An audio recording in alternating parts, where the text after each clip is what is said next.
universe immediately swing into the settled circuits of light and life, becoming at once eligible for admission into the spiritual confederation of the perfected union of the supercreation. The requisites for admission to the councils of the Ancients of Days, membership in the Superuniverse Confederation, are 1. Physical stability. The stars and planets of a local universe must be in equilibrium. The periods of immediate stellar metamorphosis must be over. The universe must be proceeding on a clear track. Its orbit must be safely and finally settled. 2. Spiritual loyalty. There must exist a state of universal recognition of and loyalty to the sovereign Son of God who presides over the affairs of such a local universe.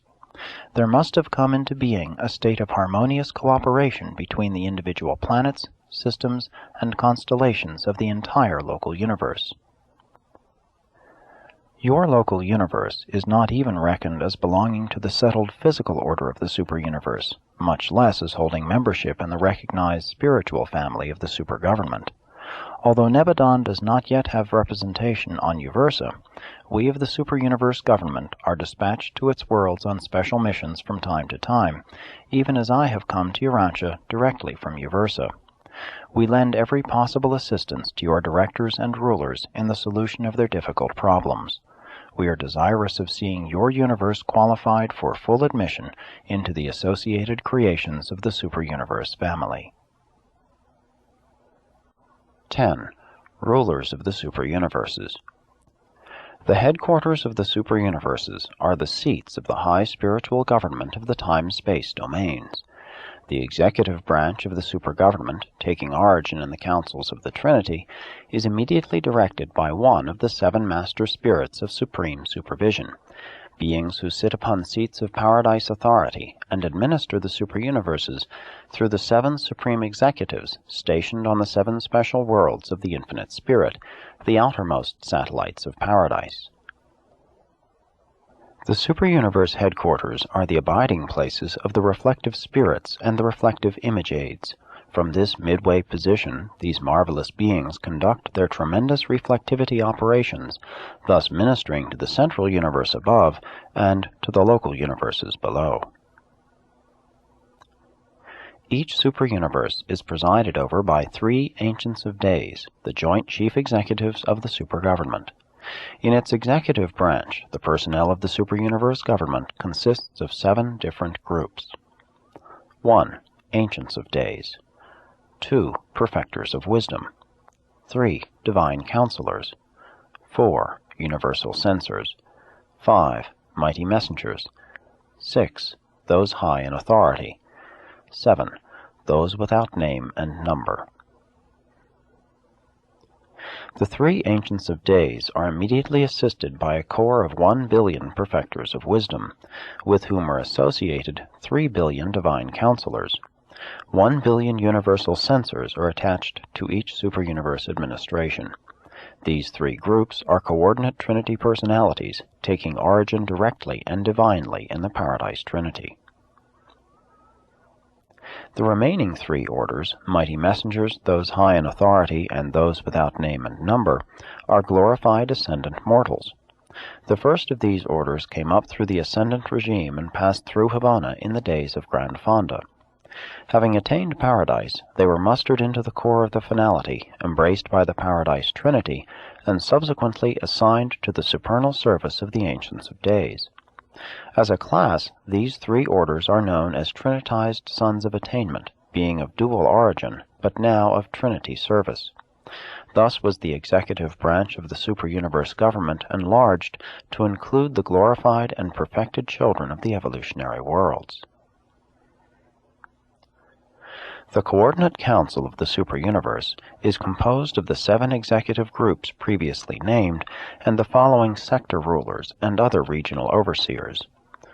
1. Perfections of Days, the rulers of the Superuniverse major sectors. 2. Recents of Days, the directors of the Superuniverse minor sectors. 3. Unions of Days, the Paradise advisors to the rulers of the local universes. 4. Faithfuls of Days, the Paradise counselors to the most high rulers of the constellation governments. 5. Trinity teacher sons, who may chance to be on duty at Super-Universe headquarters. 6. Eternals of days, who may happen to be present at Super-Universe headquarters. 7. The reflective image aids, the spokesmen of the 7 reflective spirits, and through them, representatives of the 7 master spirits of paradise. The reflective image aids also function as the representatives of numerous groups of beings who are influential in the super-universe governments, but who are not at present, for various reasons, fully active in their individual capacities. Embraced within this group are the evolving super-universe personality manifestation of the Supreme Being, the unqualified supervisors of the Supreme, the qualified vicegerents of the Ultimate, the unnamed liaison reflectivators of Majeston, and the superpersonal spirit representatives of the Eternal Sun. At almost all times it is possible to find representatives of all groups of created beings on the headquarters worlds of the super-universes. The routine ministering work of the super-universes is performed by the mighty Sekanophim and by other members of the vast family of the Infinite Spirit. In the work of these marvelous centers of super-universe administration, control, ministry, and executive judgment, the intelligences of every sphere of universal life are mingled in effective service, wise administration, loving ministry, and just judgment. The super-universes do not maintain any sort of ambassadorial representation. They are completely isolated from each other. They know of mutual affairs only through the Paradise Clearinghouse maintained by the 7 Master Spirits. Their rulers work in the councils of divine wisdom for the welfare of their own super-universes, regardless of what may be transpiring in other sections of the universal creation. This isolation of the super-universes will persist until such time as their coordination is achieved by the more complete factualization of the personality sovereignty of the evolving experiential Supreme Being. 11. The Deliberative Assembly. It is on such worlds as Uversa that the beings representative of the autocracy of perfection and the democracy of evolution meet face to face. The executive branch of the super-government originates in the realms of perfection. The legislative branch springs from the flowering of the evolutionary universes. The deliberative assembly of the super-universe is confined to the headquarters world. This legislative or advisory council consists of 7 houses, to each of which every local universe admitted to the super-universe councils elects a native representative.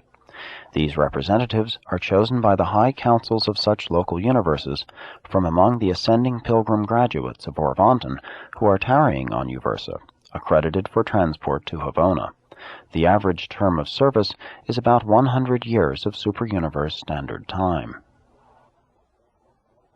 Never have I known of a disagreement between the Orvanton executives and the Uversa assembly. Never yet in the history of our super-universe has the deliberative body ever passed a recommendation that the executive division of the super-government has even hesitated to carry out.